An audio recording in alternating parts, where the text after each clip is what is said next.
Ladies and gentlemen, welcome to episode 4 of Bloodlines, the new hope, which is what we're calling the United States and this podcast as we try to bring ourselves out of tyranny. That's right. The new nope. The Nope Bloodcast. The Nope Bloodcast.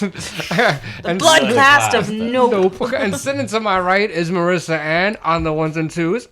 And Mr. Bobo Mendez on the other side. Somewhere, yeah. Yes, we are the two live crew of glasses today, and Marissa's on her own because she left hers at the house. Oh, yeah, well, that's right. But, it's been a really long day today. Yeah. And I'm really just like, I'm at a point at my job where I'm like, I want to walk out. But, rent. But that's okay because we're doing well at the surge, so hopefully. And if you are a New Yorker, you officially have moved to Seattle because we haven't had sunlight in weeks. So I can feel New York it, is the new Seattle. I was walking around outside, and even though it was rainy, it was starting to warm up. I can feel it. It's gonna crack. Soon we will once again bathe in the rays of the yellow sun. Finally, the sun has come back to New York. Yes. I'll be able to leap tall buildings in a single bound. I'll be able to have heat vision. I'll finally kick Zod's ass for what he did to my dad. Catching bullets with his teeth. Oh, wait, no, that's not Superman. That's Bruce Leroy. Anyway, we got a lot of things. Show enough. We got a lot of things going on the podcast today besides my rambunctious ass. Please, let's talk about the beautiful tours that are going on this year. Speaking of things to look forward to, it's been a cold and dreary winter. It never really became winter, I will say that. I'm knocking on wood so that nature doesn't hear me talking shit. It was a kick win. Down my door. But it's been like not super snowy, no blizzards, but still it's been cold and that's dreary. The beautiful thing about New York is that we think we're getting an early spring, and then April hits and we get the snowstorm. Out of nowhere. Out of fucking nowhere. It just happens, and it's like, haha, now you can continue. We're putting out the good vibes because the fact that winter should be ending soon, do you hear me, old man winter? Means that the summer's around the corner. Oh, you know what that means? Summer tours and a lot of people that can't hold their beer at 3:00 in the afternoon on a hot summer day.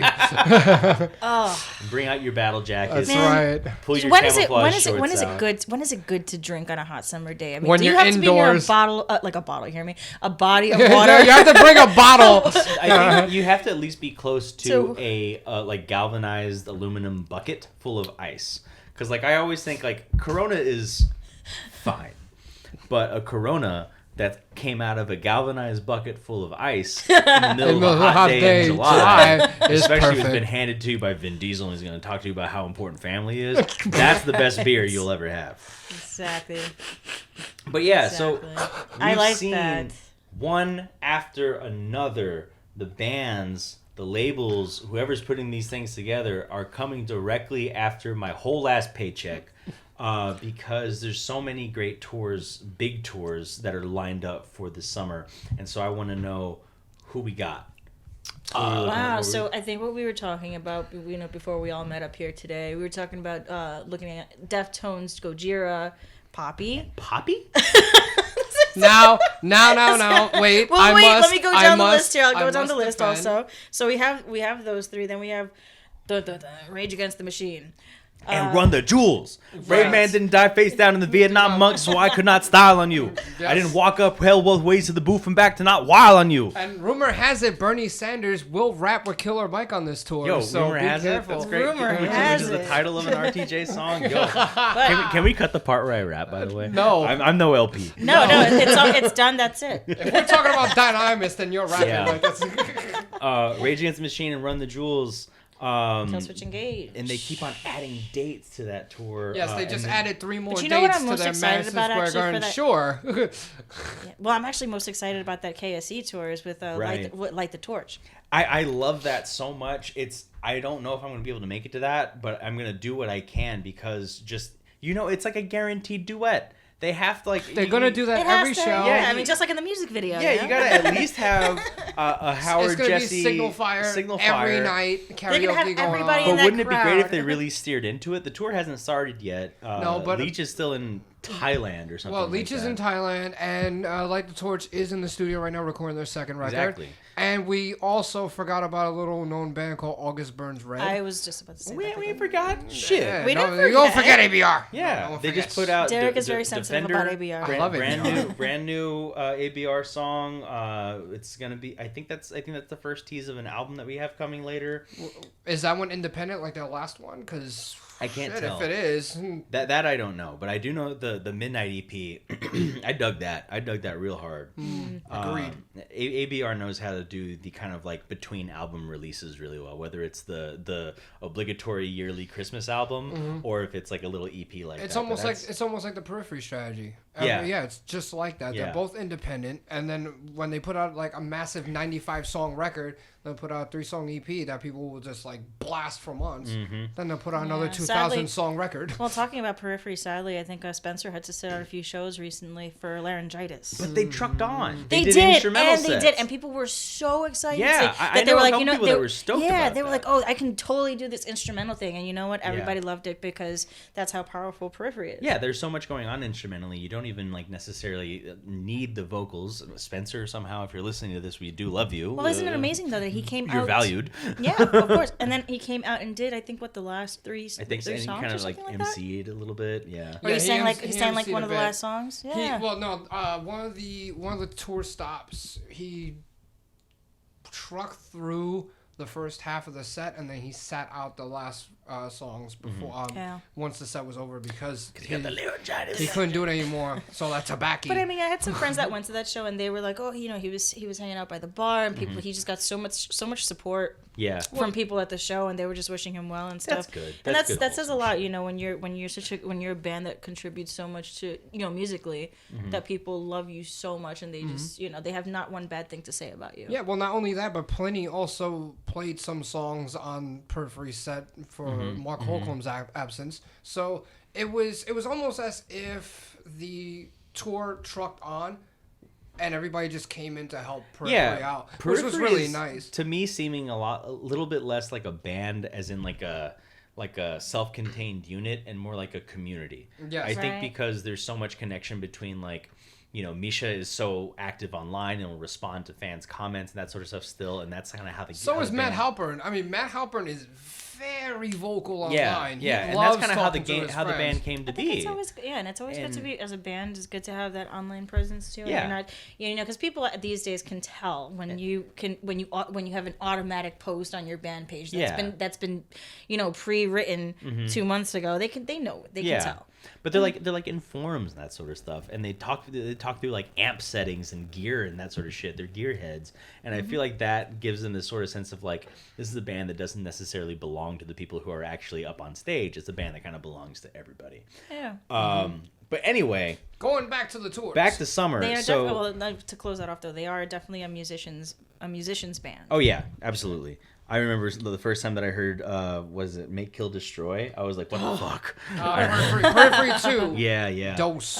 But anyway, back to the summer tour. We got the Killswitch Engage, the August Burn Reds, and Light the Torch. Lots of acronyms in that. And then the Knotfest Roadshow, maybe one of the weirdest tours. Yeah, apparently they're touring with the Antiques Roadshow for this one, so we got to see what's going on. No, they're touring with A Day to Remember Roadshow, my guy. A Day to Roadshow. A Day to Roadshow. Which I think is a weird combination, but a great combination. And Because what- I like ADTR, of course. Under Oath is like classics from my childhood, and now right now Code Orange though. Code Orange is Code really, Orange is really back huge. with a vengeance. Mad respect for Code Oh, Orange. may God, may help us all on that one. I mean, I've really liked what we've been hearing so far from their next album, and it seems like they're kind of going in a new direction. They're a little bit more industrial. We saw their drummer, whose name escapes me. Wow, oops, we can cut that out. Come out from behind the kit though, And he's always been doing vocals while playing, but now he's just doing vocals, it looks like. Yeah. Which I think is kind of is cool. And that's going to be like the great thing about all these bands is that they're intense. I've seen Slipknot live. I've seen Under Oath live. I've seen live clips of ADTR. You get what you pay for with Slipknot. I mean, that's the bottom line. There's 9 people on stage and they're all on like pneumatic risers and hitting shit with baseball bats. That's a show. Yeah, that's true. Yep. That's true. And I personally think they've never been stronger than where they are now. Now, yeah. Ooh. Okay. I'm gonna say it. So why is that? Okay. Why are you saying that? So all right. Because all right. So we have All Hope Is Gone, right? And there's tension in the band, and that's what we see when like Jordison leaves, right? And of course, before that even happens, though, Paul Gray dies, and it is a tragedy, and it deeply impacts the band. It deeply impacts the scene. Okay. They recover from all of that, add new people back into the band. They add Jay Weinberg in, which was the biggest thing that any metal act has done in the past 6 years. You recruit like Jay Weinberg. He's a monster. He's a monster. And the funny thing is, there are diehard fanatic Slipknot fans that are just like, Joey who? And that kind of sucks because Joey left. Remind you, he left, started 9 other bands. Right. And unfortunately, they all failed. Except, well, at least in my opinion, Scar the Martyr was the only good one that he had. I was going to say failed. I mean, they didn't do as well as he expected, I guess. Yeah, because he completely fell out of the picture altogether. Well, I still think that when Joey Jordison speaks, people listen. Of course. So he didn't fall off the face of the earth. But I'm just talking about Slipknot in particular. Because when they added in the new blood, they got new energy. Anytime you can tell that a band is reinvigorated, they're coming out of a negative place. I mean, you can hear it. And Jay's style of drumming, his father is Max Weinberg. And a little trivia for you guys, if anyone knows who Max Weinberg is. That's right, he's the old drummer for Conan O'Brien. Yes, that's right. Conan O'Brien.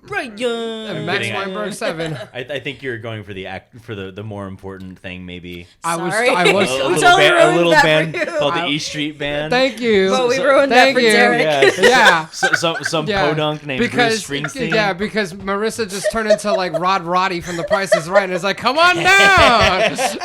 Remember, you pay for ruining this glorious moment. Don't remember, kids, spay and neuter your animals. Yo, that still blows my mind though. That like Max Weinberg could. I know he doesn't do it anymore, but at some point he could devote so much time to being in fucking Conan's backup band. Hey, I'd rather have him than Paul Schaefer. Yo, hey, I will not hear a negative word against my man Paul Schaefer. As he shakes his finger at you. I will whack at thee. Yo. That was the greatest finger shake ever. Don't you dare. Dude, did you ever see Paul Schaefer sit in with fucking Red Fang? No, I did not see that. So Letterman. That exists? Letterman, he allowed that. Yeah, he had this weird penchant for bringing on these like up and coming metal acts, and he was the only one actually. Yeah, I know Conan brought on Lamb of God once. Conan did Lamb of God. Yeah, Fallon did Slayer not too long ago. Yeah, but they really. But Letterman seemed to like actively try, and so they had Red Fang on, and they did Blood Like Cream, and during the outro of the song, fucking Paul Schaefer stepped in and did an organ solo, and it was dope. It was fantastic, and I wish that was the album version of that song, because that's a great song that became an amazing song by having Paul Schaefer do an organ solo on it. But anyway, and then Seth MacFarlane made that Family Guy joke about the Paul Schaefer fire alarm, and his whole career was ruined. But anyway. So we got the Knotfest Road Show, a super weird tour. Wasn't it just announced? I think I saw something Judas Priest was announced yesterday. Judas Priest with Ozzy. Well, not Sabaton. Holy shit. With military history, the band. Yeah, Sabaton. They're the History Channel incarnate. That's what they are. Yes. They're Five Finger Death Punch for people who read history. It's incredible. That is true. So we will have motorcycles and armored cars on stage for this arena festival. It's so sad. I really do like Sabaton, and the only time I ever saw them was back in 2014 when I first shot them at Manhattan Center, Hammerstein Ballroom. Had a great show and stuff. But the thing is, it was funny though. It's when I first went to go get my photo pass, I had such such a bad experience because my name wasn't there, right? And it was like, and then I was waiting Classic for administrative misfires. So I was like, you know what? I dealt with it, and I had a great show. It was amazing. I got some great shots. They had her on the list as Melissa Arm. That's what it was. Melissa Armament, just for the show. She's part of the band. Everybody gets the military theme. She's part of the at band. a Sabaton show. I went as Boom Mendez. Boom Mendez. Bomb Mendez. The second time I went to go shoot him, it was another debacle again. Was that the one where they were with Ice Earth? Was that one? Was the one? The second time that I attempted to shoot them was at Irving Plaza, and there was huge debacle there again with a bunch of other photographers. And I was like, you know what? I was like, at this point, I was like, I'm just not gonna have any good luck with these guys. So I'm just gonna enjoy their show. A quick backtrack: the Ice but Earth, they're so good to photograph. They're so active. The Ice Earth show was at PlayStation Theater. Yeah. With Sabaton. They didn't have the tank then. No, now they the drum kit now is a fucking tank. Incredible. Which is like absurd.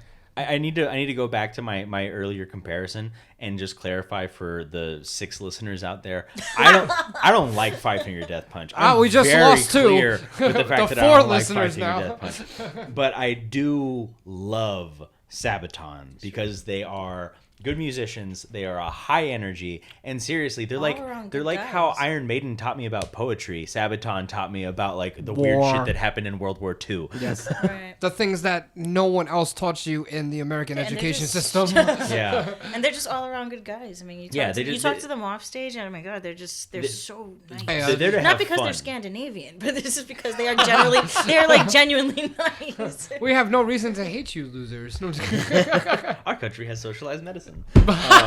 Exactly. But so that's a big one. Judas Priest and Sabaton. But I want to hit one in the middle right here because it's billing itself as the metal tour of the year, and which is wait Judas Priest and Sabo or the next one that we're talking about. So it's the one that we skipped on the list if we're looking at the list, and that is I know it's the big one. MegaLambTriviFlames. Yes. And when you came up with that, I was just when you posted that that you day. You can just do it so much. Just, was just so like good. death it god. Sounds like something that death belongs god in Flamesium. MegaLambTriviFlames. And I love Megadeth.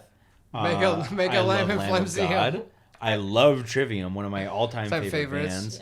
Yeah. And I have loved In Flames. I'm going to be honest. Their recent output has been kind of hit or miss for me, but they are such elder statesmen that like... Yeah, they're veterans. Yeah, you put them on a tour, it's going to be a good time. Yeah, but you still like their old stuff. Yeah, but I'm excited for that because that's just... Are you going to this? Are you going to this? Well, that brings me to kind of like an extra part of this that we can touch on is that... So Rage Against the Machine is doing...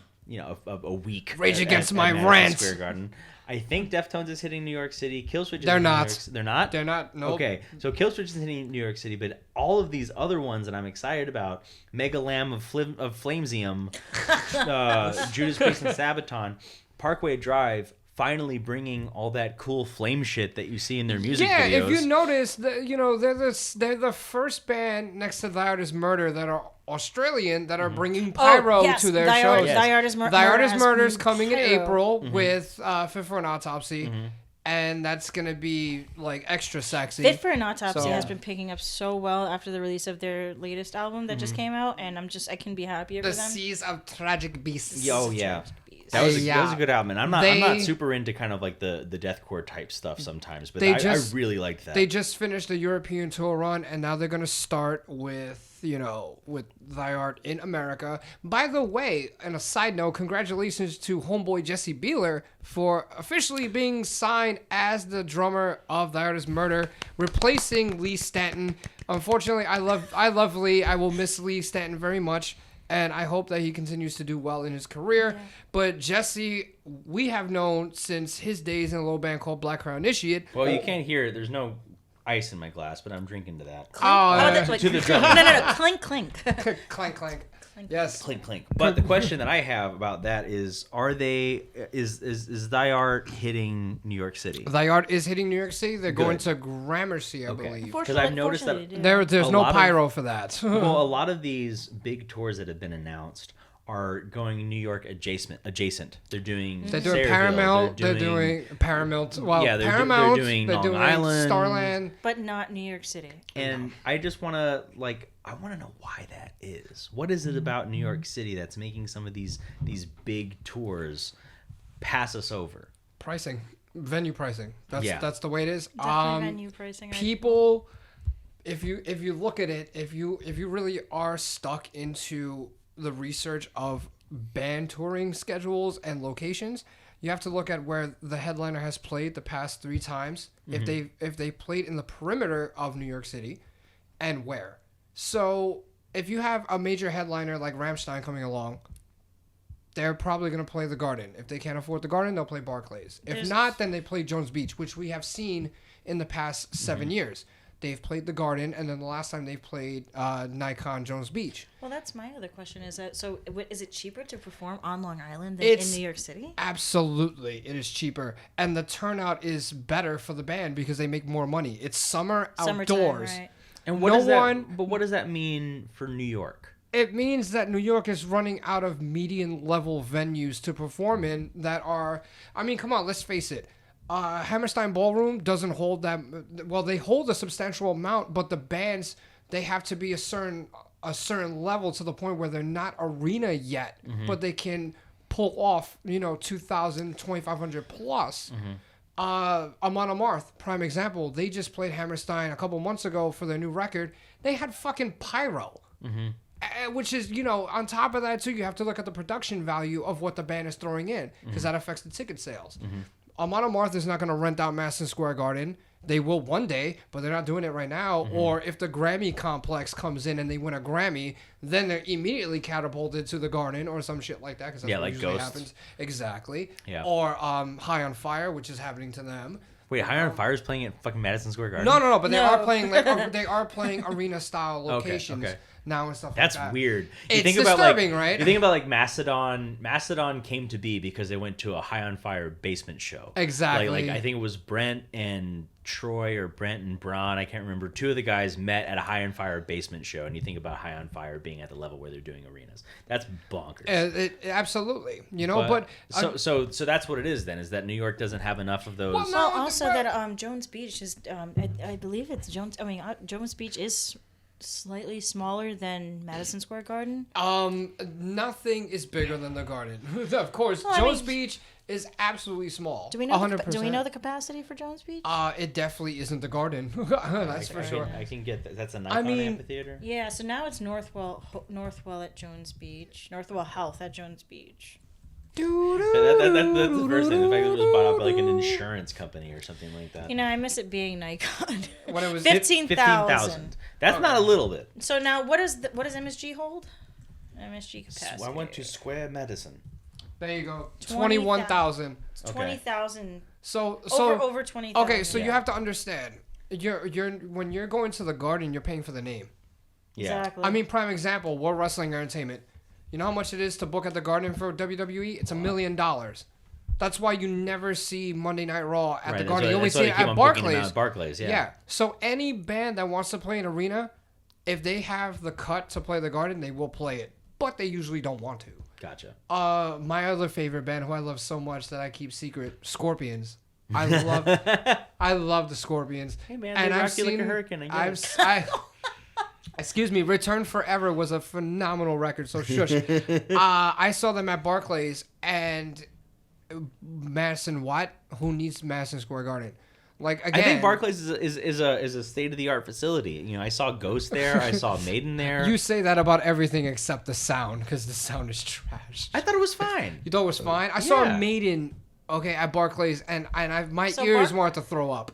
Barclays holds 19,000. Yeah, but it's in the neighborhood. Yeah, but you know what? So it's between. I mean, it's between Jones Beach, and then you have MSG, which makes it probably the best place to have a big headline concert. But not only that, but if you're just reaching the 10,000, if you're in the median of 10 to 15, you still save a lot of money. Because you're not booking an amphitheater with a major name to it. Right. Barclays is not a major name. That's true. Yeah, because what's the jump? It's in the city and it's accessible.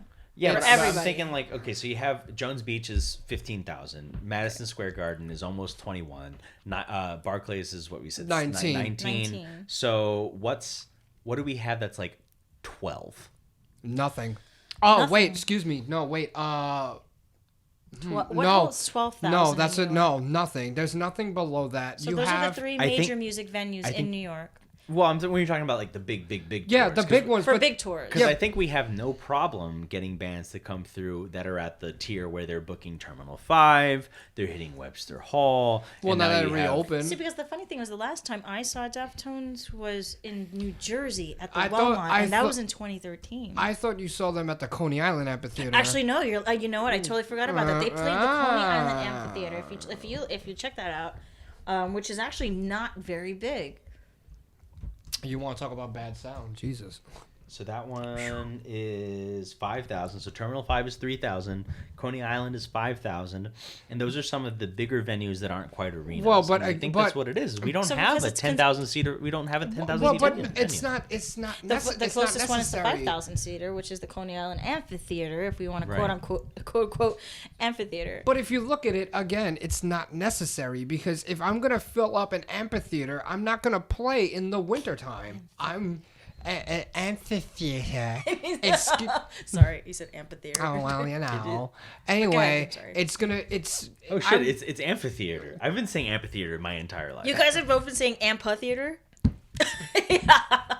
All right, I'm sorry. Thank you very much, Merriam-Webster. Greek.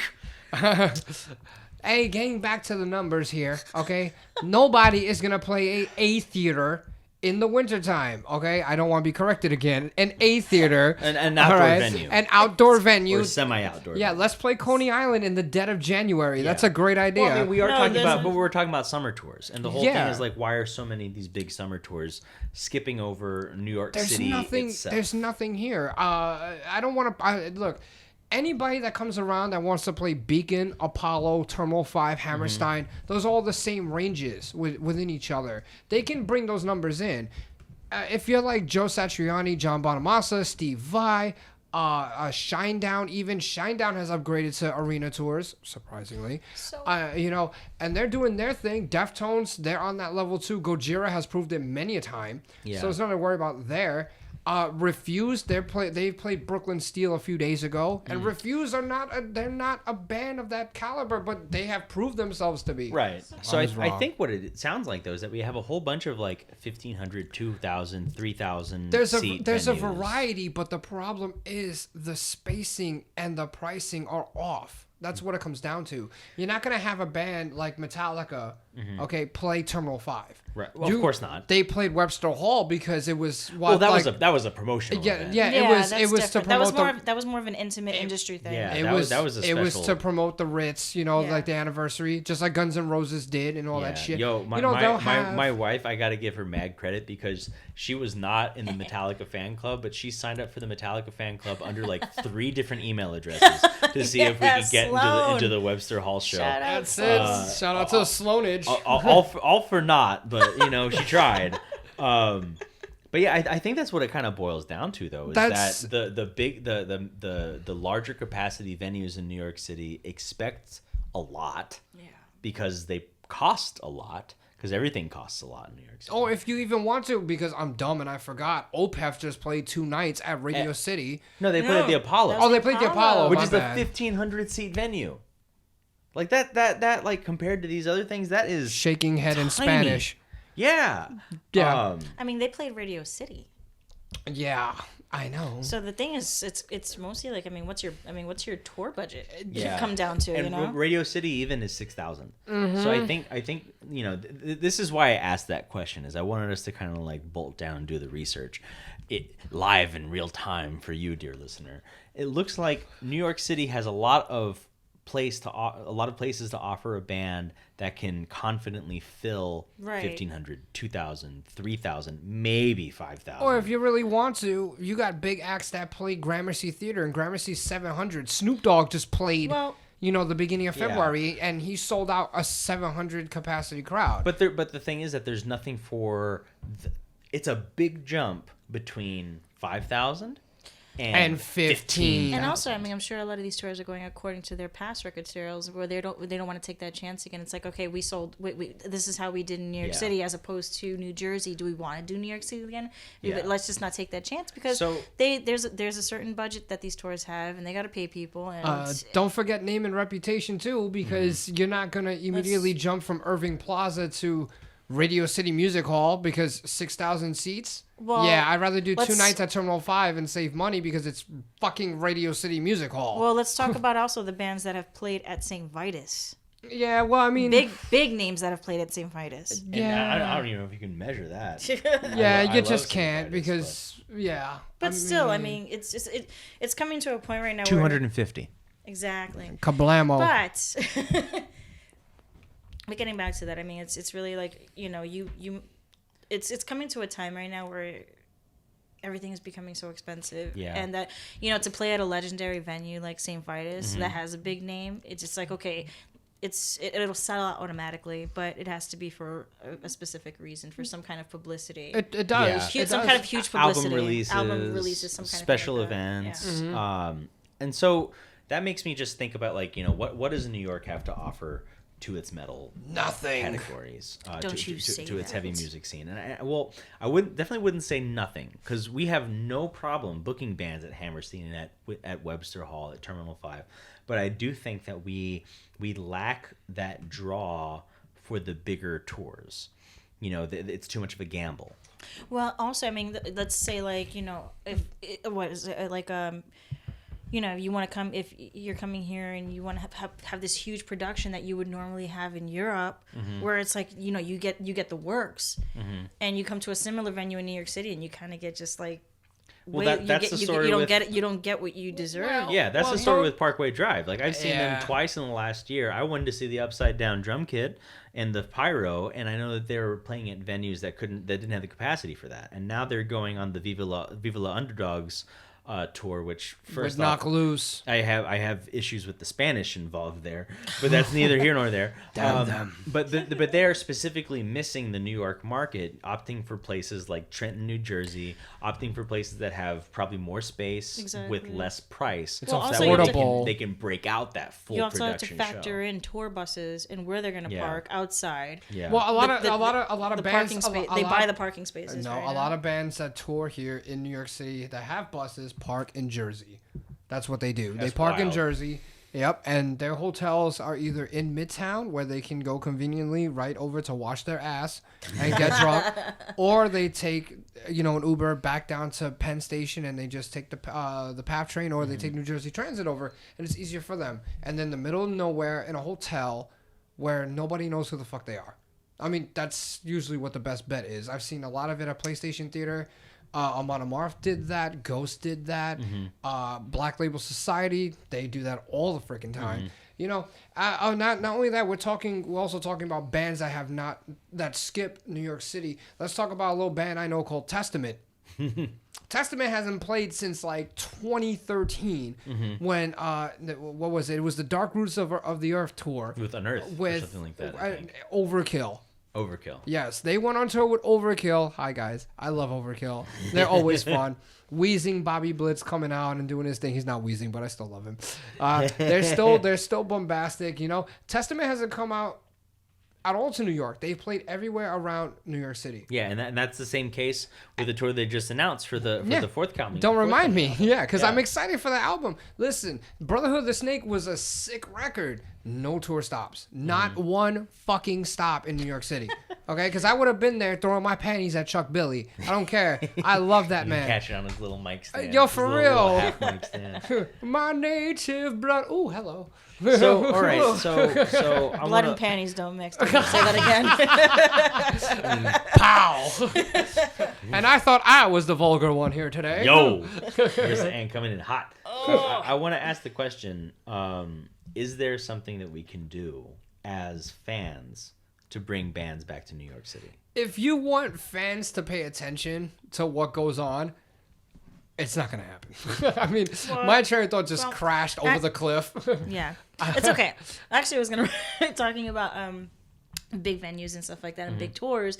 recently there was this whole ticket debacle with Rage Against the Machine. Rage Against my rent. Down to, and Rage Against my rent. This Rage Against the ATM. Yes, Rage Against the ATM. And I just. There were so many comments, so many opinions, and people were just like, and then you had the diehard fans who obviously they were like, well, if you're a real true fan, then you'll go and you'll support their cause. And then they were like, it goes to charity. And let me tell you something. I was looking at tickets online. I know everyone's like, oh, it's $125 for a ticket. All right, cool. I go to the website. I go look up, what's available. $125. Indeed. Guess where? In the peripheral vision of freaking Tom Morello's eye. So like behind the stage? Like probably like right behind his ear. Yo. But like all the way up there. It's so much fun. It's so much fun. Charity. So watching like, Rage Against the Machine in front of you. For the price of a cup of coffee, you can help a Rage Against the Machine fan see Rage Against the Machine. I was looking at where these tickets were, and everyone's like, well, yeah, it's $125, and I was like, yeah, and it's like way far out into the yonder. Yeah. Like I mean, like honestly, like I would not have a good time. You're better off trying to find sitting behind someone's ear. You're better off going to the Shire for that amount of money than because that's how far you are. So what that meant was that when I looked at the actual general admission, like the ground floor, those were floor seats. Those they were up to like 500. Jesus. And these we're talking about like what was available closer too. Like closer it was like $500. Is this on StubHub? This was on resale tickets. This was on actual Ticketmaster type shit. Okay, this is from I followed the link. This is point of sale tickets. Yes. Right. I went to the website. I POS. went to Deftones website and I followed the link to where they were selling the tickets for that show. Mm-hmm. Took me to the link, and I was like, okay, $125. That's where you were gonna sit. You were gonna if you paid $125, you were sitting over there. Yeah. You might as well sit at a bar. So then this is our disconnect. It's expensive to host a show in New York City for a big tour. Well, not only that, but you have to understand too, a lot of those bands that are charging that much money are nostalgia acts. I'm sorry, but the only person that's really worth spending that much money for is Ozzy, and Ozzy just canceled his tour, so I guess that's not happening. Rightfully so. The guy Ozzy needs to rest. Can granted, that, please? Granted, the man needs to stay alive as long as possible because I'd rather have records and not him tour, just so he can stay alive. I think he needs to start spending time with like his family. Like, agreed. This is coming straight from the show notes that we have typed up here. It's okay. You can rest now. You can rest now. Ozzy has given us over 5 decades of his life to this. He shaped the world. He was part of Sabbath, and he had his own successful solo career. Ozzy, if you want to take a fucking break, it's okay. Yeah. Nobody's upset that you're retiring. It's fine. Yeah. But getting back to the whole nostalgia thing, a lot of bands that are coming out now are just bands that have, look, My Chemical Romance, Rage Against the Machine. True. Kiss is on their 56th farewell tour. Yeah. Like seriously. I would get jazzed about MCR. MCR is really bullshit. It's sold out though. Yeah. Because you have diehard fans who can't get over the fact that you have Gerard Way doing the Umbrella Academy. Or emo kids who never got to be emo kids back in the day. Yeah. I would also say that Rage is useful is important because Rage is perfect for this political moment, but it doesn't make sense for a band like Rage to expect their fans to shell out. You sound like sound like Rocky IV when Apollo Creed came out after like fighting to fight Drago, and look at what happened. He fucking died. That was the argument if he dies, he dies. People had. It was a 50-50 thing online on social media where they're like, well, this is going to charity, and people are like, yeah, well, also no, they did the charity thing to combat scalpers. Yeah, scalpers. That's what happened. Well, that's kind of our. But then a lot of people were saying that they were also able to write that off on their taxes next year, which you're not really supposed to do. No, not supposed to do. You can do that. You're able to do that. But the thing is, like, it's like, well, you're just getting that money back. Mm-hmm. Yeah, I mean, to an extent. So it's like they, people are like, oh, you should change the headline. That's not my role in this. So podcast. they, the fans were like, well, you should change that headline to Rage Against the Machine makes their fans donate to charity, or the fans donate. The fans donate to Rage Against the Machine charity, that kind of thing. Yeah. You know what? I would put down $125. I have put down $125 before to see Hans Zimmer in concert. Now, because I'm a freaking movie nerd. I need to see Hans Zimmer in concert. That's worth it. I saw him at Radio City, 4th row behind him. I got to see his face smile. I waved at him and all this shit. $125 easily. I'm not going to spend $125 to sit all the way up. Here's the New York coming out. I'm not gonna spend $125. I don't even spend $125 to see boxing. That's it.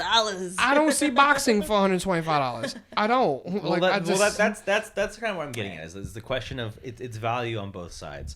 How much does a band or a label or a promoter or whoever have to shell out in order to make the show happen, versus how much is a fan willing to pay it to attend the show? It doesn't matter what we have already established this many years ago. It doesn't matter what the fan wants to spend. He's gonna spend it anyway. If Guns N' Roses, not necessarily, are doing Rage Against the Machine, but I'm not spending a fucking dime on them. Yeah, I mean that's you, but they have 5 nights at the Garden. True. Those 5 nights are gonna end up all sold out eventually, and it's not on our dollar. It's gonna be on the fans. So sold out? Because of course, absolutely. I mean, the first 2 nights at the risk of the guy walking off stage again. The first 2 nights were sold out. Well, they are sold out. They just put out the other 3. Though, wait, at least up to 3. I can't be quoted on that. They have a total of 5 now. Yeah, they have it. Okay, so I have 5 dates. Okay, so look at that. Now, you got bands like Guns N' Roses charging $1,000 for VIP meet and greet, and people are buying it. It doesn't matter what the fan wants. The fan is gonna get it because that's what they want to see. They don't want to watch it on Blu-ray or on TV or on AXS if that channel exists still. They don't want to watch it on there. It's not like MTV's gonna freaking show it. You know, they want to go see it. Yeah. And it's crazy enough. I mean, look, since we're on the whole anniversary tour Nostalgia Acts, I'm really excited for Armor for Sleep. They just announced that is an interesting announcement. I remember seeing Armor for Sleep in a storefront in San Marcos, Texas. Was it Sam Goody? No, it was like a vacant storefront that somebody had rented out, like full on fuck this shit up Denny's style. Armor for Sleep and a couple of other like local emo bands, and so just to see them doing this announcement that they're coming back, that's something interesting. What was the record called? What to Do When You Are Dead or something? Maybe it was whatever was out. Like whatever was out in like 2005. Yeah, I know because I was in college. And my roommate was just like blasting. I'm like, who the fuck is this band? And I'm like, wow, this is really good.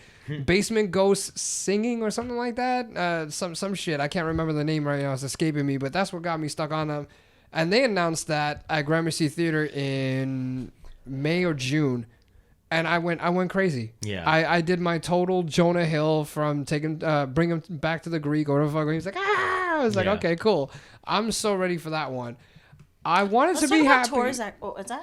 One last one. I wanted to be happy for Poppy. I was just thinking about Poppy, but that's not what I was gonna bring up. I don't like Poppy. I don't like the music. I like Vows. Vows just finished a United States tour with Poppy. They're going to Europe with Poppy. I love Vows. Shout out to Vows. They were awesome when they were touring with with the Cult. They were touring with the Cult. That's when they first were on the up and up. And then everybody discovered them, and they were like, "Oh my god, they're like the best industrial band ever." And it's like, dude, you're kind of years too late. Yeah. Like Aaron Lewis came in and just said, "It's been a while," but this is what happened. They're on the up and up, and they're on the rise, and I'm really excited to see them when they come back to the States again. They've played Vitus before in the past. Yeah. They just played Brooklyn Steel. Wait, so is Vows also on that tour? Vows is on that tour. Okay. They just finished the tour with Poppy. Okay. Yeah, this run. They played the beginning of February at Brooklyn Steel, and now they're going to Europe to play with Poppy. I think they're doing a couple nights out there. I have a weird kind of begrudging respect for Poppy because I feel like Poppy is kind of digging into this, like, it's part baby metal, it's part Billie Eilish. There are people out there who want music that is catchy and sleepy, but also speaks to the fact that the world is a fucking horror show sometimes. Absolutely true. And so I feel like Poppy accomplishes that because it is like, it's this kind of like bipolar, chaotic mix of bubblegum pop and fucking grindcore sometimes. And like, where's the grind mother when you need her? But I agree with you. I kind of dig shout out to the grandmother. I just hope that it's not excessively manufactured. Like there are people, puppet masters pulling the strings behind this concept. I mean, I hope that Poppy is just kind of like, Poppy as a person. I don't know her non-stage name, but I hope that just hope she's not a product. Her name is her name like, off stage is Poopy. I hope that she's just like, you know what, I'm fucking weird, and I'm gonna lean into the weird. No, because I feel like I truly hope that this that's is a good genuine. time for weird. She's so damn weird that she performed for NXT a couple weeks ago because Triple H knows music and that's what he does now. Triple H does have like oddly good music. Yeah, oh yeah, absolutely. Oh yeah. WrestleMania with Living Color. Yeah. Let's see. Code Orange played NXT for Aleister Black. Yep. Poppy just played. When is Elias gonna open for a metal band? Kid Rock is gonna open up for Elias and get booed out the stage. Oof. Featuring Ted Nugent. Get Elias up there somewhere. Let's get Elias at Gramercy. The Bradley Cooper of metal. He was supposed to be at Gramercy when WrestleMania came around, and they canceled his set, and I was fucking angry about that. Of course they canceled his set because they cancel his set every time. Can I throw it real quick? I want to take a quick break. Yeah, I'm looking at all of our drinks right now, and they're all empty. No. I mean, when we do come back, I do want to talk about some interesting stuff that's going on with promotion and stuff like that. With some bands that have just come up. Also, when we get to it, what we're listening to next. I mean, what we're listening to these days. I feel like we should leave the 6 listeners with that, so that way they know. Well, technically 4 because we made fun of Ted Nugent, so 1 left, and then 5 Finger Death Punch. Yeah. So our 4 loyal listeners, 2 of them are deaf. BloodCast, home of the world's fastest diminishing returns. Fastest diminishing return. All right, I'll make some pizza dough real quick. And we are back here in Wrigley Field, Chicago.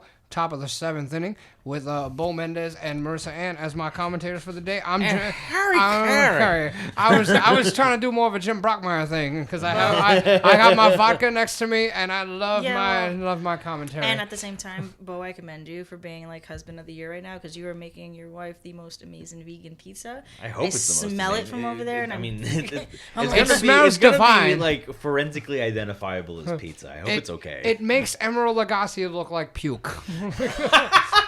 Way to go, my man. Way to go, buddy. That's it. Well, thank you both. Thank you. I appreciate it. Just trying to help support the fam. But speaking of supporting the fam, we've got a lot of other stuff that we want to talk about. We've been talking about the tours of the summer, what that means for New York City as a touring stop.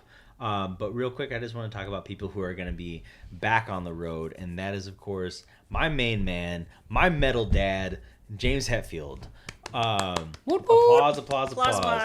Hetfield, of course, Metallica had to cancel their run in Australia and New Zealand at the end of last year for him to go back into rehab. They also dropped off 2 of their nights at Sonic Temple. Well, that's which new. was recent. Yeah, that's new. Yes, so, for his recovery. Yeah, they dropped off of the Down Under tour for him to re-enter rehab to continue his struggle against alcohol abuse. And just the hold that it has over him. But he came back. He came back to the Peterson Auto Museum in Los Angeles to unveil his exhibition. Y'all know this. I'm a museum dude. And the fact the fact that Hetfield is now like officially enshrined as part of a museum collection. These are cars that he collected, cars that he fixed at the Peterson Automobile Museum in Los Angeles. It starts with auto. Yeah. They have a whole show about his cars, and he was there for the opening night.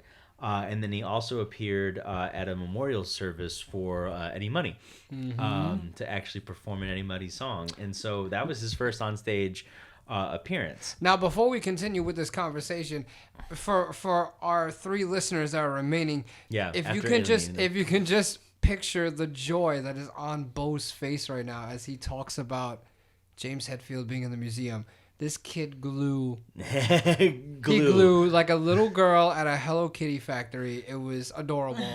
This is how much people. Listen. This is how much people love Hetfield. I love cars. I love museums. I love Hetfield. So he's 3 for 3, folks. That's it. 3 for 3. So we know that. So right before or right after, I think he entered rehab.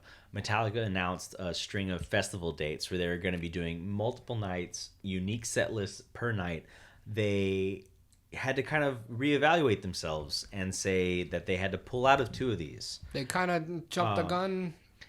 You feel? I mean, I don't know about jumping the gun. I feel like they were just... Metallica's a band that really prides itself on trying to deliver. You know, they'll tour 300 days out of the year if they can. Yeah, that's true. And so, like, even now, you know, they're elder statesmen, they're world shapers, they're movers and shakers. They don't have to do this, and yet they still do. Where's Ric Flair when I need him? Yeah, woo!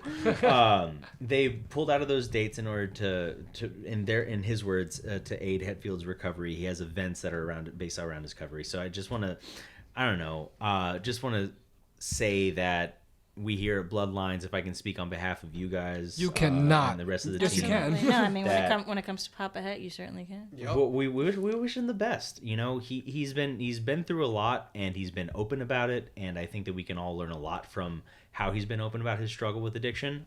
So I just hope that he gets the help, takes the time, and comes back healthy and in a good place. Because, man, we need him, you know. Yeah, and he's the right hand of doom. It's really hard, and you know, I applaud him for I guess, I mean, nothing is private. I guess when it comes to James Hetfield and Metallica, yeah, he's but a public the thing figure. is, it's hard to say. Yeah, but I mean, it's private. you know, at least he's going out there and he's being, you know, honest with the fans. And he's like, you know, here I am. You know, this is what I'm going through.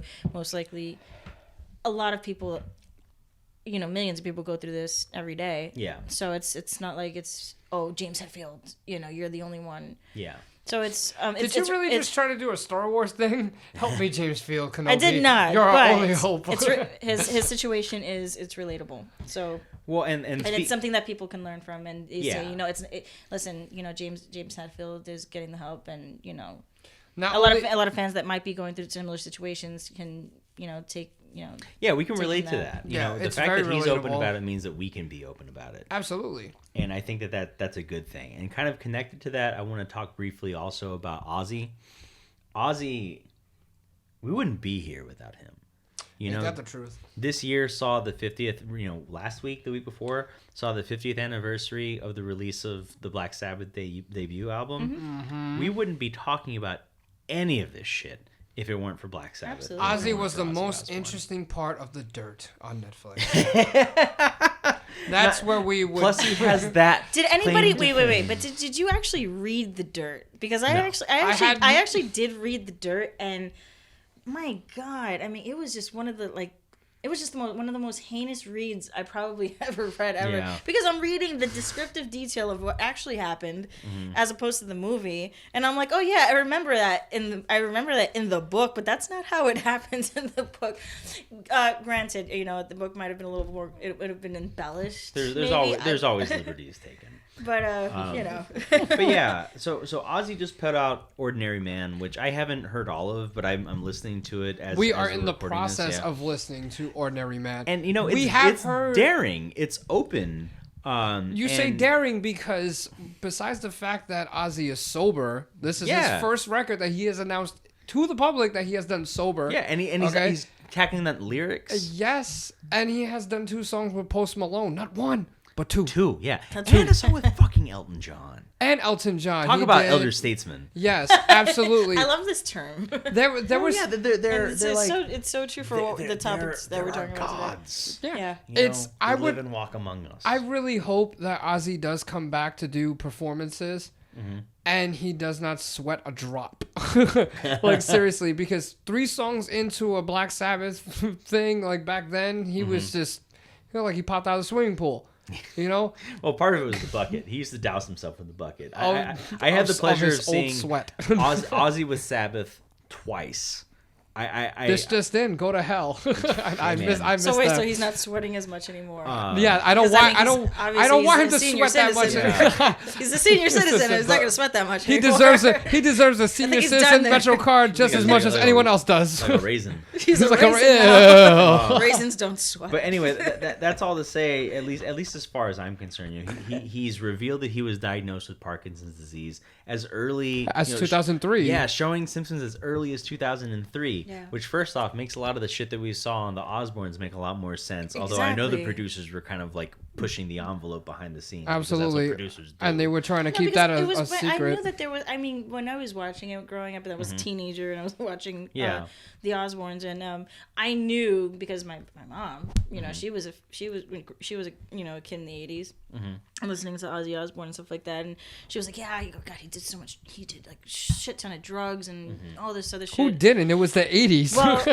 but so when I was watching it, I was like, oh well, you know, he did a bunch of drugs. That's probably why he's got this. It probably didn't help. It contributed to his condition. I'm not a doctor. I don't know what the connection is. I'm not a doctor either. I'm sure. I am. That's what I thought it was. But I mean, I didn't know that also that was Parkinson's. Yeah. So I just want to say, as far as that's concerned, like we've seen a couple of cancellations of tour runs on the No More Tours 2. He rescheduled his No More Tours 2 from last year and then just canceled it again. Yeah. And I think that means like there's a difference between quitting and retiring.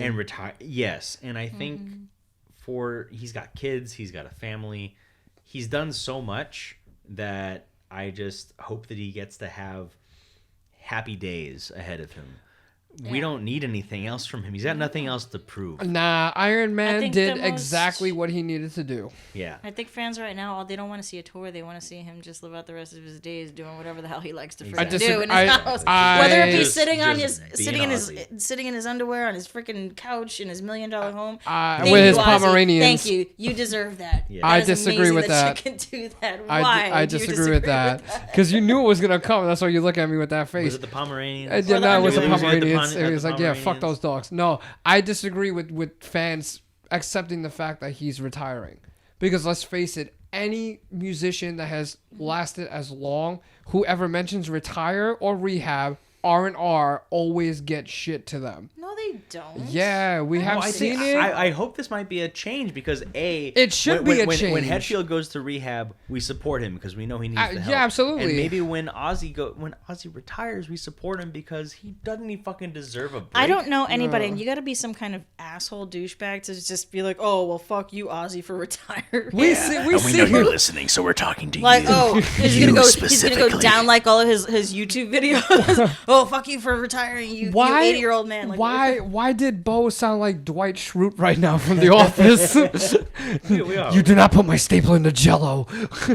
No, but it's, on public forums and just, the announcements. It needs to happen. It's like you have to retire your superheroes. We need to make room for the new ones. Ozzy's 71. He's 71. For fuck's sakes. You want 50 years in the game. Yo, like, come on. The man has given you his entire life. Not only his private life, but also his life on stage. But I got to tell you something, though. I mean, I've been looking through all the comments and stuff like that, and I have actually not seen one negative comment about him canceling tours. So that goes to show you, like, how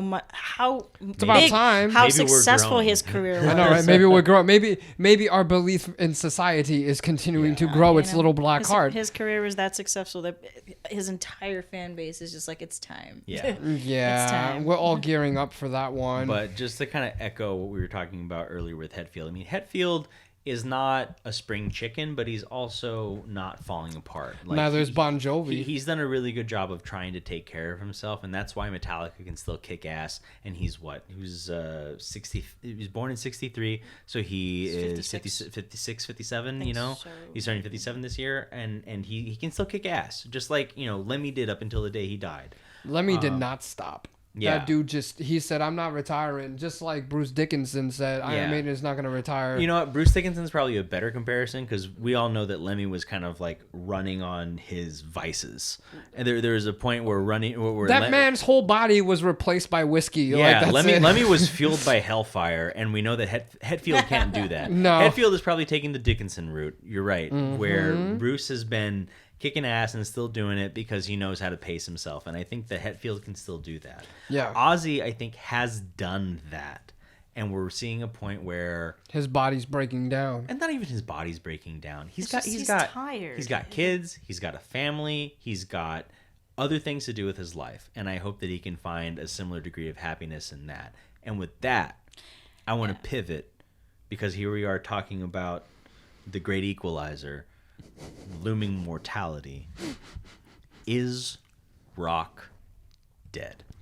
Now wait, Gene Simmons rock dead says, or no, this is Metal something Sucks. else. This is Metal Sucks. So this is going according to because we all know that when Gene Simmons talks, you don't fucking listen. Yeah, so that's true. So Metal Sucks actually put out a really good article around when the Grammys happened. I will say a thought provoking. I don't know if I don't agree with all of it, so I don't know if I'll say it's good. It was also around the Grammys, so it was a perfect opportunity. There's a lot of anger behind it, and there's a lot of bitterness. Oh, this was about Aerosmith. Yeah. So Metal Sucks is like, you know what, rock. It seems like it's dead because, and it's also the fact that they've had these legendary rock stars go on stage, just doing the same old shit they've been doing for years and years and years. And why? Because it appeals to the mainstream people watching this program. Well, look, I mean, so what are they going to do? What are they going to? Are they going to put Killswitch Engage up there for a no, because Killswitch Engage are not in their 70s like this guy is, Steven Tyler. Steven Tyler, my neighborhood grandmother, he the cool grandma that buys you peppermint schnapps. The only reason why Aerosmith was invited to the Grammys is because they wanted Run DMC to be on it, and Run DMC is not as big as they used to be, so they needed Aerosmith to do that nostalgia run, which is what happened. Is it Aerosmith or Aerosmith? I say Aerosmith. It's Aerosmith. That's what it is. Aerosmith. I said Aerosmith. Aerosmith. So yes, and simultaneously, while that Rock was dead situation, they also had a falling out with their drummer. What was it, Joey? Kramer, something like that. Yeah, Kramer versus Kramer. They wouldn't even let him in rehearsal. Yeah, but they let him play the show. Go figure. So weird. Yeah, so weird. No, it's called money. They don't pay you to go to practice. I mean, here's the thing, though. This is why I have beef with this article. Go ahead though. So from this article, and I'm reading it, and I get what he's saying is that let's face it, like rock and roll today isn't as revolutionary as it was in the 70s and 80s, where we've got bands that are just they're imitating their idols. They're playing the same chords that their idols have been playing for years, or sometimes nobody's imitating themselves. Yeah. You also have to look at what was going on back in the 70s and 80s. No. But let me finish here. I'm just saying. What I'm saying is that the article is saying that of course, he feels rock is dead. Rock is not necessarily dead, but it's dead because there's nothing innovative anymore with the musicians today. They're not being innovated the way it was innovative back in the 70s and 80s, because back then there were so many barriers in everyday life, and then to have that barrier broken by rock music, by metal, which was unheard of back then. Yeah, it was considered devil's music back Phil then. Lynott or Ozzy Osbourne or Rob Halford or it was whoever. just socially unacceptable back then, and people loved that rebellion. And now that we have all of that now, what shocks us these days? Well, it's nothing really to shock us, mainly because of the fact that music, unfortunately, has taken a really, really, really back seat in this world. If in the 70s and 80s, you were able to have a garage band, okay? You can afford living in a 2-bedroom house wherever the fuck you wanted to and have a garage to practice music in or do shit like that. You didn't have venues. You had a garage. And that's where that was. Then the venues started coming up and people started to be able to expand on that. Well, not only that, but you also had a proper economy. I mean, the presidents back then, they weren't dealing with a lot of shit that's going on now. We're in this, technological brouhaha that's going on. I say garage bands. I mean, let's talk about bands that have lived in New York City that did without garages. Maybe they of course they did. Maybe back in the 70s, they lived in a 5-floor walk-up. Where did they practice? They had dive bars, and they had free They had free space. Right. They had those open forums where they can perform and do their thing. Streisand was still performing at the bitter end back in the 70s and 80s before she was Barbara. It was like this. My favorite, next to Bette Midler, she was still out there doing things like that. Ain't nobody knew who Gaga was, and she was performing at the bitter end, and then she blew up. I remember the funny thing about Gaga is the year before I started college, she had performed at NYU's student showcase, Ultraviolet Live, And so like we're sitting there listening to fucking Poker Face, and we're digging up her YouTube videos from the year, or maybe it was 2 years before. It's playing at the student center at NYU. It's all completely different. It doesn't matter, the state. It matters the economy. It matters what's going on with jobs. Because music, as much as music is an art has taken a huge step back in the past 15 years. That's where I get it. I'm talking about art here, because in the article, he's comparing, the author's comparing, the rock performance to Tyler, the Creator, which was, and I quote, delivered one of the most electrifying, I'd even call it the most metal performances of the night, because of all the action, because of the delivery, because of the stage presence. And that's something that a lot of upcoming bands are not providing, because they don't have... They're in a sense, like what he's... And I kind of don't agree to it, because, metal has its own look on stage. But it has that own Marissa, feel. But the thing is that... No, basically saying, when you have all the thousands of bands doing the same thing on stage, this is why Tyler, the Creator, gets the main stage. Yeah, but that's not... No, well, not only that, but you have to understand, Tyler, the Creator, has been chasing a Grammy for 7 or 8 years. That's not the point, That's not what I'm making. No, I know that's not the point, but I'm trying to say it's the amount of passion. It's the fact that all his work has been different every single time. Exactly. But are there not rock and metal bands that are also showing that level of passion? I mean, come on. When you give Tool a Grammy for being absent for 16 years, or my favorite... I'm not talking about the powers that be at the Grammys. I'm talking about the bands. I'm talking about the musicians. Yeah, but, and it sucks because, the only people that have that stage presence are the ones that have been around for years, who can afford that budget to have, let's say, pyrotechnics and a whole set behind them. You don't see Slayer playing the Grammys. You don't see Slipknot playing the Grammys. You don't see metal bands. But they're nominated. They're nominated, but even those are fucked up. I mean, I think that's the point, though, is that, are people looking to metal and rock music for the boundary pushers? Are people looking to, Unfortunately, I feel that the boundary has never been crossed, and it won't be. Because it has been. You know why? Because I'll step into the whole metalcore genre when it started to be, when it was I think it was back in 2011, 2012, when metalcore was actually coming out with Veil of Maya and Periphery. Veil of Maya was around 2008. Okay, 2008. Okay, let's say that. Any metalcore band that's trying to push that boundary now, I feel like it's just so hard to do that, because Veil of Maya have pushed that boundary to a point where it's like I feel like anybody that tries to get to that point, you're just gonna sound just like them. Or Periphery. It's not only that. It's also the budget of the record label per band. No. I'm talking about bands to follow. No, in that subgenre. I understand what you're talking about, but it's just you're talking about apples and oranges when it's not. It's just like hip hop. Everybody's a hip hop artist. They all do the same thing. They all do all this stuff, all that stuff. But once you get onto a label, all that matters is the marketing, all the money that's pushed in marketing to make everything get better. I'm you don't have the creativity of the band itself. Yeah, I think that's a point that pops up in the article. This is one of the spots where I don't have beef with it, where it cites Lizzo, Tyler, the Creator, Billie Eilish, Lil Nas, and these are people who are active in hip hop and pop circles that are unique in one way or another. No, they just hit their spotlight. That's all that was. It's not about them. No, that's not. What do you mean? No. What are you talking about? Okay, so Lizzo... I didn't hear about Lizzo until the late last year. I never knew who that woman was. No, she's really only been on the scene for 2 or 3 years. Yeah, but she's in the spotlight now. Yeah, but because these musicians have works. These artists have actually come out with some kind of niche thing where they which sets them apart from from everybody else. I think it just sounds the same, at least to me. It doesn't have to sound the same. Lizzo sounds nothing like Billie Eilish.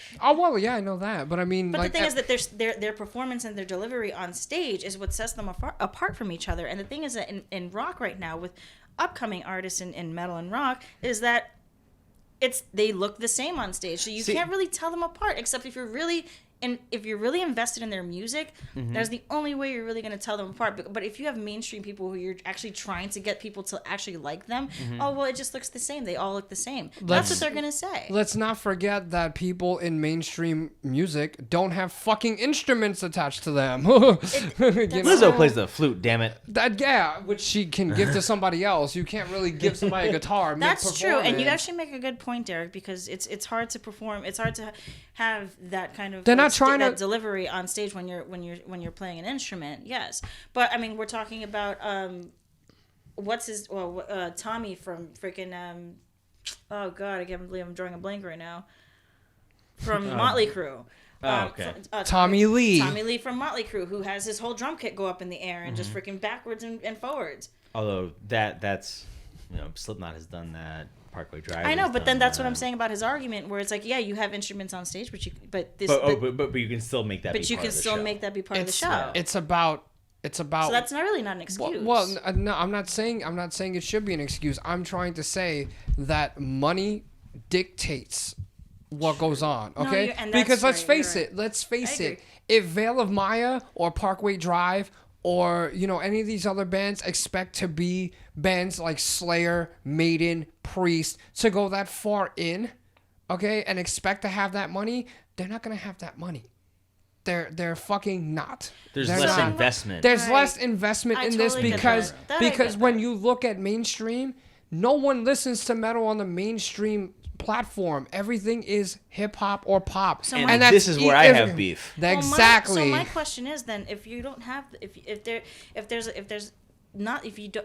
don't have the budget there, I mean, what can you make different to set yourself apart from everybody else? You can't make anything different. Like you can't with that. No, that's objectively false. Well, I mean, okay. Let me rephrase that. A lot of people that are attempting to find ways to be different is just performance aspect. Their music is still sounding the way they want to sound. It's nothing groundbreaking or genre breaking. No. But to them, it's no, Derek. What I'm saying is, it doesn't matter your music. What can you do to set yourself as a performer on stage to separate yourself from everybody else in your local scene or in your scene where you're rising up with everybody else?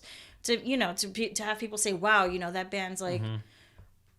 I'm watching them. They have my attention. I mean, there's a reason why the phrase "je ne sais quoi" exists. True. What the French call is certain, I don't know what. So this is where I have a little bit of beef with kind of the point of the article, because the point of the article is saying that rock isn't where people are doing these creative things anymore, but we see it.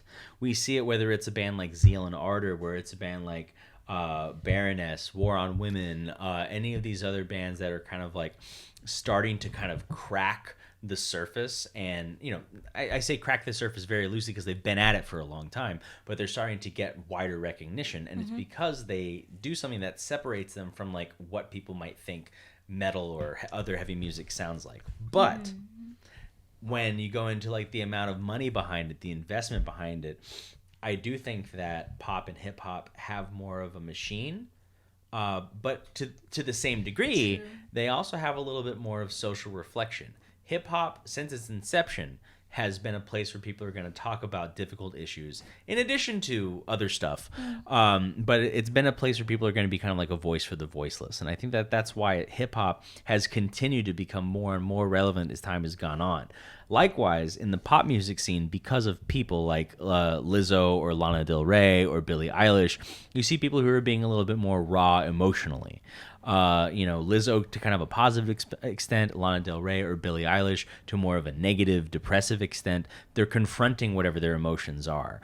And I feel like rock music, heavy metal music, has that potential, but people aren't really looking to it for that anymore. That's not what metal is about. Metal and heavy metal music is just about playing the fucking music. They don't want to see presentation like that. No, come on. That's not true, Derek. What do you mean? What do you mean by when I listen to new music and metal, look, I'm not. Let's say this.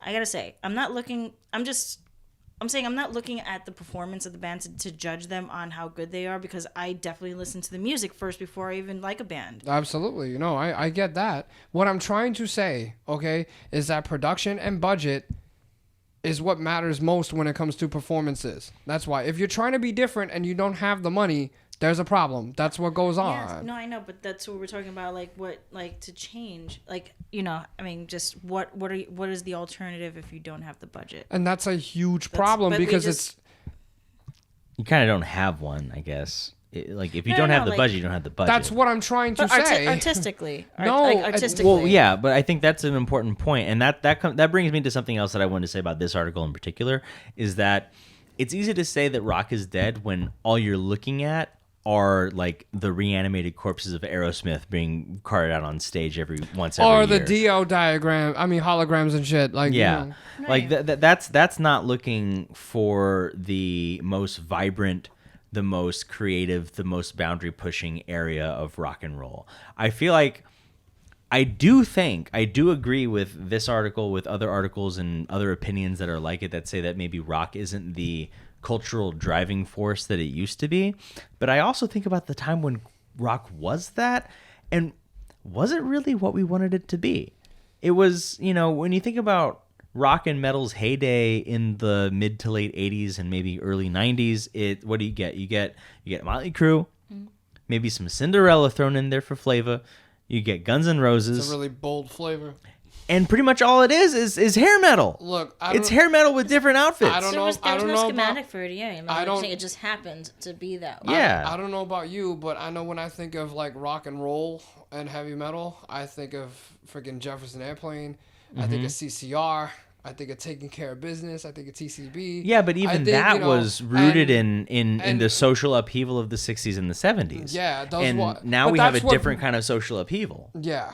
I mean, I agree with that. I mean, even if you look at a lot of the, you are talking in a country that has been seated in war since God knows how long. I can't even remember anymore. You know, a lot of rock and roll and heavy metal focused on changing the political climate. That's what they wanted to do. They wanted to make their fans aware of what was going on that no one was talking about. And unfortunately, we barely have that anymore. Now we have people that say, hey, you know what? Musicians need to stay out of politics. And it's like, oh, yeah. Ooh, that's a whole nother thing. Ball of wax that we will talk about. I don't think you're wrong. No, I don't think you're wrong. We will talk about it another time. Because like Alex Skolnick from Testament, as soon as he even mentions that he has a political thought, people are like, shut up and play guitar. Yeah. And like nobody expected that from Yeah, nobody expected that from a fucking rock musician in the 70s or the 80s. They didn't expect you to fucking shut up and play guitar. Yeah. But again, going back to the actual topic at hand, you know, I've been seeing concerts for 10 years. I've watched Pyro. I've watched Bright Lights. I've watched Strobes. All I need is Siegfried and Roy to come out and tame the tigers in front of me for me to see the whole goddamn thing. Slipknot, you know, every band that has the major production value is because of the budget. They have the budget to do it. Small time and mid-tier acts don't have the production, but they focus more on their music, and that's why the fans gravitate to them. The music is what brings them in the bottom line, so they can earn the production to really put out what they want to. Does production value equate to social impact? And at this point, no. Not to me. It does not. No, it does, and I agree with Marissa. It does not, because metalheads, they don't give a shit. Look, if they're able to spend $40 to see Corey Taylor cry on stage acoustically, they're gonna spend that much money to see Slipknot. That's it. If you like the musician, regardless of what side projects or main projects that person has, you will go see it. That's what that is. That's the big difference between any other genre and metal. There's a huge fan base loyalty. No one will spend over $150 to see a mid to low tier hip hop guy play The Garden or something like that unless they're loyal. They won't. They'll wait to see that person at SOBs or at the Apollo or something like that. Wouldn't that be the same for the equivalent of a metal band? Absolutely. You know, but again, and my prime example for this to go on the defense is Ghost. I saw Ghost from the very beginning when they were playing small tier shows. And what happened? The Grammy complex hit, and these guys were an arena act. This is true, and they know that. But here's the funny part. Tobias Forge has constantly made it his business to change the dynamic of his group every time. Not to mention, okay, that in Europe, Ghost was bigger, and they had a way broader audience out there, and they had the production value because that is what they asked for. They didn't play shows all the time. But don't you think that can also be attributed to the actual gimmick? I mean, absolutely. The fact that they are on stage and they have this kind of theme, this story to tell. Absolutely which it's true. Like, that's a lot of the reason why that they have gotten so big. Yeah, but not only that, but it's not just their production on stage. It's everything. It's their merchandising. It's their music videos. The little side stories. Yeah, the side stories. Yeah, exactly. It's entertainment and it keeps people entertained. And it's hard to do. And it's hard to do that after Ghost because it's like, oh well, now you're just being another Ghost. Well, no, that's what I mean by pushing. Well, I mean, Ghost is kind of like self-aware about how campy they are. So I do think that nobody would try campy to be another Grammy. I mean, let's face it. I mean, I have seen people try to do this, and it's kind of, and then it's like, oh, they're just, a Ghost wannabe or a Slipknot wannabe or whatever, and I see that. So that's what I mean by pushing the envelope in heavy metal and rock and heavy metal because, it's when you have the same thing all the time, people want to see something different, and it's hard to do that in 2020 because. We're not shocked by anything anymore, and it really takes a lot to kind of push the envelope and not be so out of the fucking water where people are just like, all right, no, now you need to chill. I don't even think we want to be shocked anymore. To be quite honest, we're not looking for the next person to bite the bat off of bite the head off a bat or something like that. I think that what we see now is kind of like an almost like reverse shock.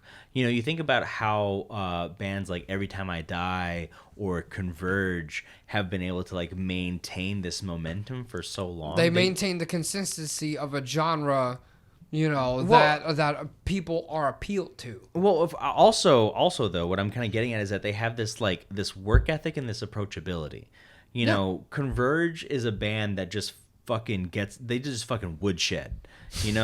Every Time I Die is a band that just fucking woodsheds. Yeah. And they work on their songs and they grind them out. And then you go see them play, and they like the Dillinger Escape Plan is another good example. They didn't really have a gimmick other than the fact that they were the Dillinger Escape Plan. People just and again, it's that fan base loyalty. People know what they're gonna hear. Also notoriety. Yes. Well, there's a lot of factors that play. There's a lot of factors that play into, into a group actually breaking a boundary or surpassing something. But to be again going back to Ghost. That's pretty much the last one I remember. I've seen them on 4 different tour runs. Mm-hmm. They've changed the Pope every fucking time. They changed band costumes. They changed the cathedral setting. Mm-hmm. They changed everything. Sonically, musically. Tobias and company have single-handedly created a universe. And for a lot of musicians nowadays, they don't want to create universes. They just want to make music.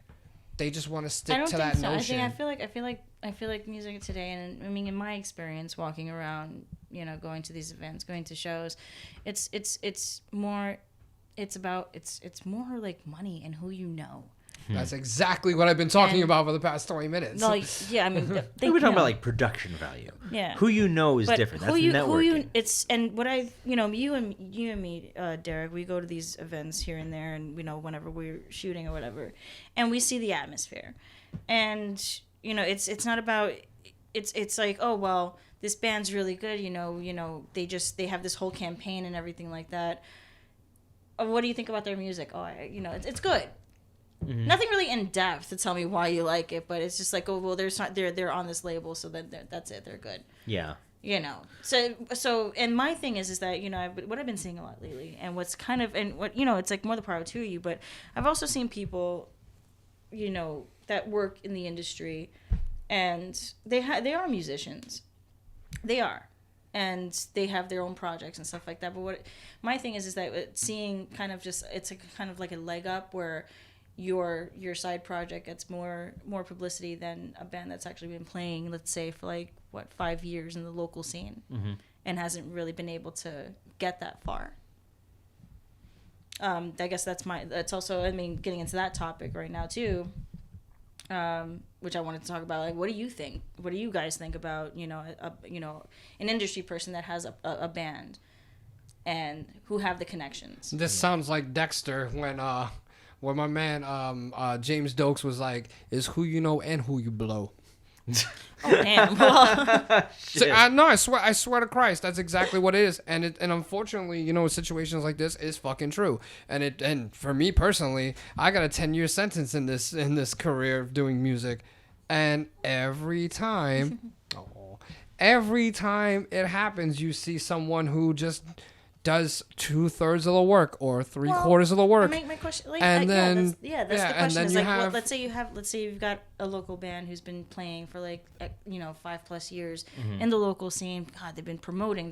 They've been doing everything they can to make it, trying to get the publicity. And here you've got a guy in the industry who has a band. They've been promoting, and they're on a huge tour just because. And yet I really want to take the time out to promote Shvedka Vodka and how I'm out of that. And we're gonna take a quick commercial break. Okay. And we'll be right back so I can get more Shvedka. Shvedka. I can get jiggy with it if I was Russian. I can get jiggy with it. They're Swedish. Close enough. I'll be right back. And we are back, and the sound of no sound because there's no more liquor in the house. It means that our time is coming to a close. And I just want to say that you guys have the floor. I do see I do feel like there's some sort of like an imbalance there, and I feel like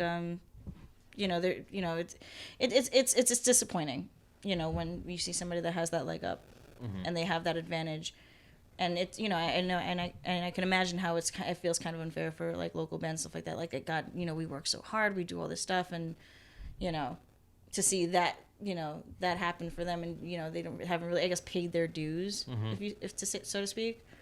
Well, it's interesting to think about it. I mean, kind of like to what both of y'all have been saying in kind of different ways, maybe just the concept of what constitutes dues has changed. Right.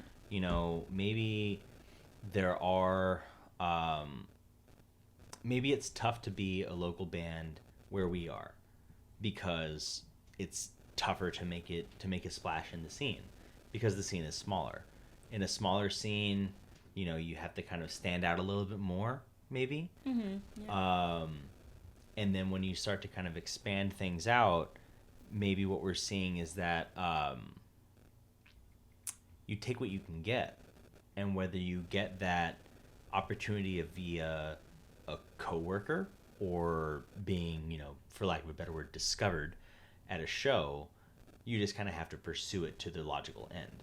Mm-hmm. And yeah, I think that potentially breeds a certain degree of unfairness. But pizza's on. Yeah, pizza's ready. maybe to a certain extent that does create a certain degree of unfairness. But I don't know. I think I do have kind of a utopian vision where these outlets, whether they are press outlets or even fashion outlets, record labels, these kind of like bigger parts of the production apparatus might play a role in helping a band get a break. Mm-hmm. The thing is that does the band that gets the break deserve the break? That's the ultimate question, really. Yeah. I mean, that's really it. It's like, and that's a lot of the things that, a lot of the questions people will ask, like, "Well, man, I can't believe they got that." It's like, Yeah. But moving for every what's a good analogy here? Saliva just announced like a kind of new metal revisitation tour, and it's like for every 10 Salivas, there had to have been bands that were coming up at relatively around the same time. I want to say Fear Factory. I feel like Fear Factory was before Saliva, of course, but like, at the same time that we were witnessing the new metal boom, we were also seeing the first inklings of the new wave of American heavy metal. Right. So for every band that gets huge and plays the Family Values tour and tours the nation or whatever, you have a Shadows Fall that's releasing their first EP that is the prelude to their big LP or something like that. I don't know. I'm kind of struggling with that analogy, just saying that like No, I totally get that, but just to move forward and actually just to like say goodnight and end the podcast. Yeah. Because we've been here for a while. Yeah. But let's end it off. And Bo, what are you listening to this year so far? What's been catching your ear? I mean, this is kind of like a counterpoint to what we've been talking about with like, what is rock and roll dead? Is metal dead? And like, is it still fertile out there for bands? And I'm always kind of the optimist when it comes to this, is that even if metal and hard rock or heavy music, whatever you want to call it, is less of like a cultural driving factor, that doesn't make it any less fertile for artistic expression and for experimentation, and the people who want to find it are gonna find it. And that's all to kind of preface the fact that I've been really digging the fact that one of my favorite heavy acts, Silosis, is fucking back with a full length, and that's right. You've been talking about them for a while. It's incredible. It's everything you want from a Silosis album. It sounds like, this kind of like organic, earthy, thrashy prog metal that was just dug up from the inside of a rock. Yeah. And kind of on the opposite end of that, maybe intellectually speaking, is Kvelertak. Because Kvelertak, their latest album, Split, just sounds like the crustiest, punkiest, rowdiest party you've ever been to. And those are the two things that I've definitely been jamming on a lot lately.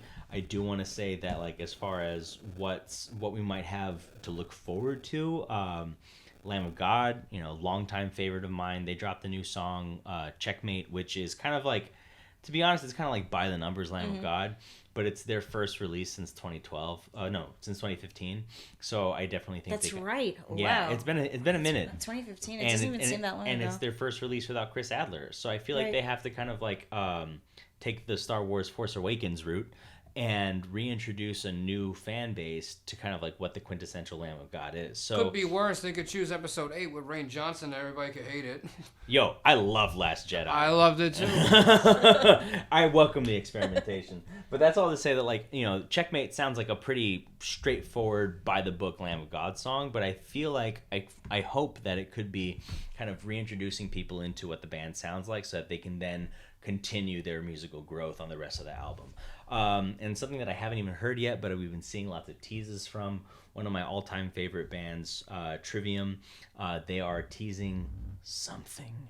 And I think by the time... New single out Thursday. Yeah. Something. I think by the time this podcast goes up, we will have an idea of what that something will be. And I'm very excited for it, because the last time they teased like this, it was The Sin in the Sentence. And it blew me out of the fucking water. So that's what I'm excited about.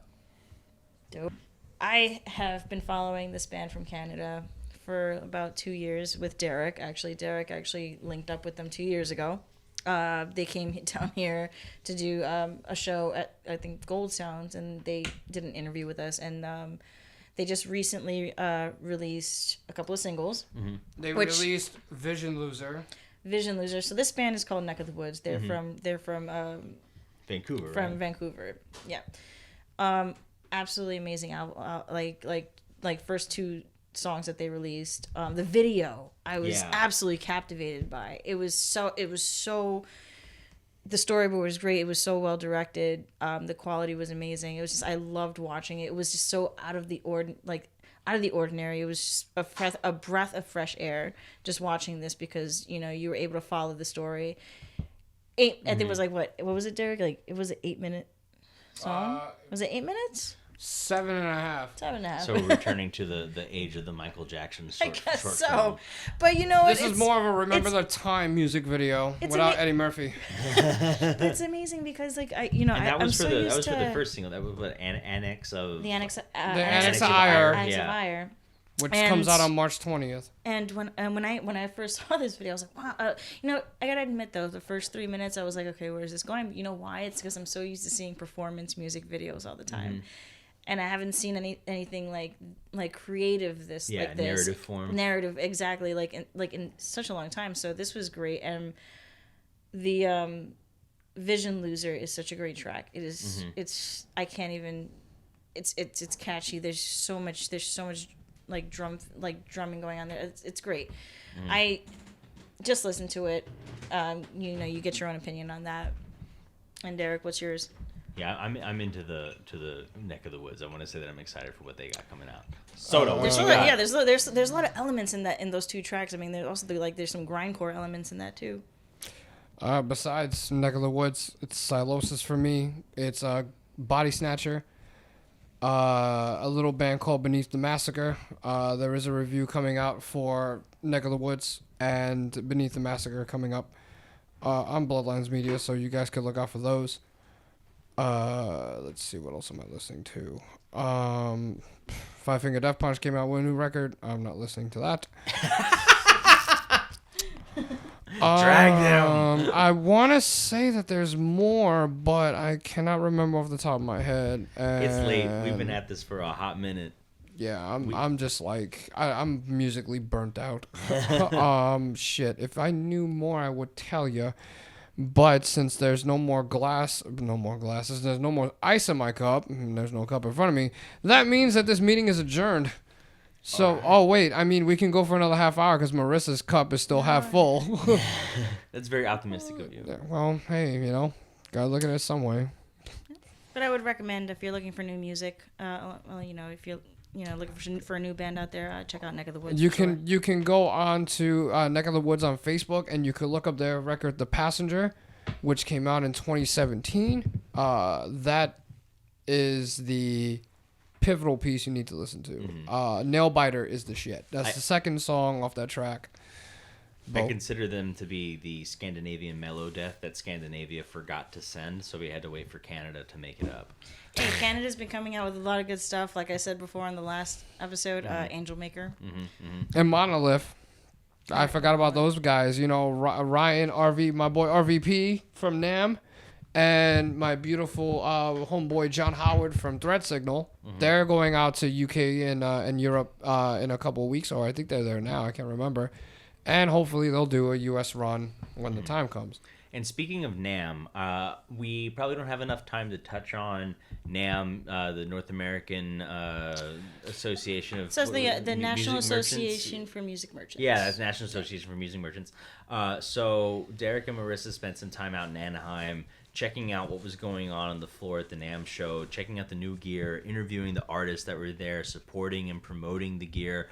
I feel like that's stuff that is maybe you don't get the full experience hearing us talking about it on a podcast. The best way to see what happened at NAMM is to check out the Bloodlines YouTube channel, to check out Bloodlines on Facebook, because that way you'll see these videos, these artists demoing their new gear, talking about their new gear, showing you just how damn pretty it is. Well, we are in the process of we're spring cleaning the website, and we're gonna have a brand new mainframe and database on it, and we're gonna add a lot of adobo, a lot of flavor to it, and there will be a lot of NAMM recaps on there. We're gonna put up some articles on it, and we're gonna share those suckers once again. And there is, or at least there should be, a recap video coming out when that website gets relaunched. There we go. So expect a lot of brand new stuff. And also, special shout out to all those people that bitched about how long my logo is because there was no music for anything. So newsflash for those guys. If you watch any of our fucking interviews, it's 20 seconds because it gives you a clip of the new music. So since there was no music in those playthroughs, I'm going to shorten it just for you. So don't bitch anymore. Cool? Thanks. The people spoke and we listened. You heard it here first, exactly. Folks. 2020, new year, new Bloodlines. Stay tuned. We got a lot of shit coming out for you. Episode 4 is adjourned.